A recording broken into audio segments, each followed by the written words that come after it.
लद्दाख के मशहूर पर्यावरणविद सोनम वांगचुक को आप पहचानते होंगे। अगर आप न भी पहचानते हों तो आप 2009 में बनी 3 इडियट फिल्म को जरूर याद रख रहे होंगे। फुंगसुक वांगडू, जी हाँ, ये वही इंजीनियर हैं जिनका रियल जीवन में नाम सोनम वांगचुक है। वह लद्दाख के मशहूर पर्यावरणविद हैं और इन दिनों वह लेह लद्दाख को बचाने के लिए अनशन पर हैं। जी हाँ, उन्होंने इसका नाम उपवास रखा है और वह चाहते हैं कि लेह लद्दाख को अनुसूची 6 के अनुसार आदिवासी क्षेत्र घोषित किया जाए, क्योंकि लगातार उस इलाके को सरकारी विकास के नाम पर बर्बाद किया जा रहा है।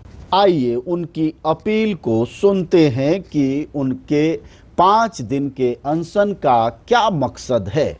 उनके मकसद को जानना इसलिए भी बेहद जरूरी है क्योंकि उनका अनशन किसी सामान्य जगह पर नहीं बल्कि लेह लद्दाख के बर्फीले तूफानों के बीच चल रहा है।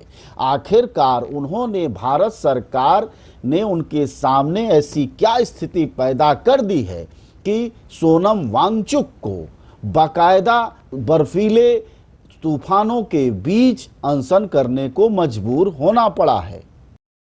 तो मेरी आपसे अनुरोध है कि अगर आपसे हो सके तो मेरे आखिरी दिन जो अनशन का आखिरी दिन वो 30 जनवरी को है और उस दिन आप सब भी जुड़ सकते हैं मेरे साथ। यहाँ लद्दाख के लोग एक दिन का अनशन रखेंगे तो आप सब अपने अपने शहरों से, अपने अपने घरों से या सामुदायिक स्थलों से, मंदिरों से, मस्जिदों से, गुरुद्वारों से, चर्च से आप रख सकते हैं अनशन, ताकि हम संजोए रख सकें, संरक्षण कर सकें अपने पहाड़ों का, अपने ग्लेशियर्स का और आपके शहर का, आपके जंगलों का और आपके क्षेत्र में जो पहाड़ हैं उन सब का संरक्षण रखने के लिए और लद्दाख के 6 शेड्यूल के मांग को समर्थन देने के लिए आप सब भी अपने अपने जगह से एक दिन का अनशन रखिएगा। ये एक तरीका है मुझसे जुड़ने का।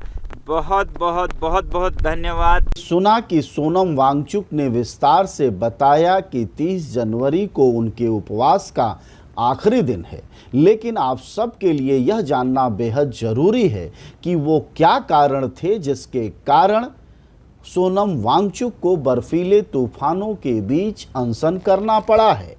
उन्होंने बहुत साफ तौर पर 2 मांगें रखी हैं। उन मांगों को आप उनके अगले वीडियो में देखेंगे, लेकिन आपको यह बताते चलें कि उनका कहना है कि लेह लद्दाख के इलाके की 95% आबादी आदिवासी है, इसलिए आदिवासी इलाका होने के कारण इस क्षेत्र को अनुसूची 6 के तहत वो अधिकार दिए जाएं जो संविधान सम्मत है।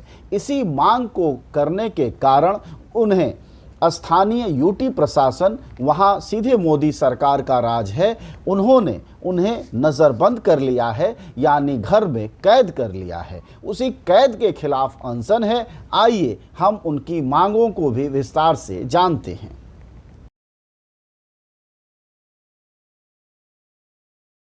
और जाते जाते आपको एक अपडेट देता जाऊं।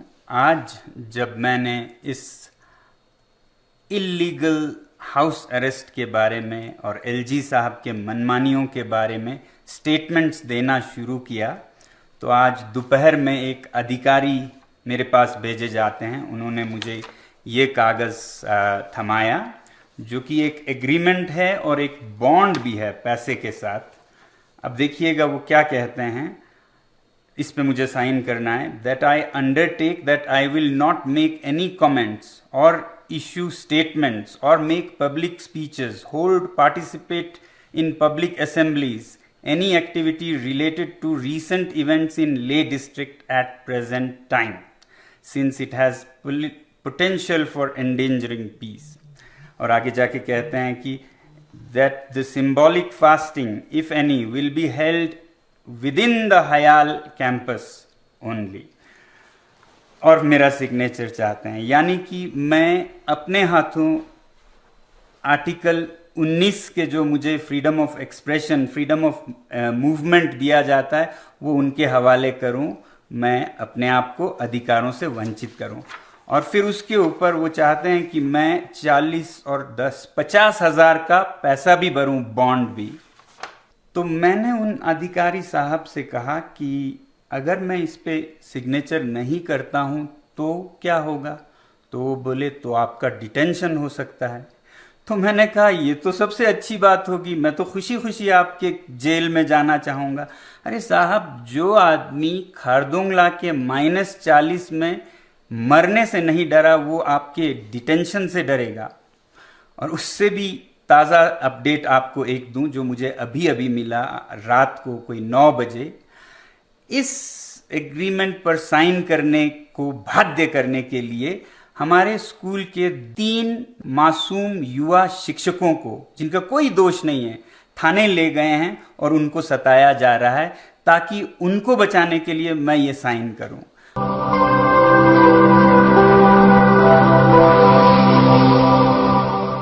जन ज्वार जनता की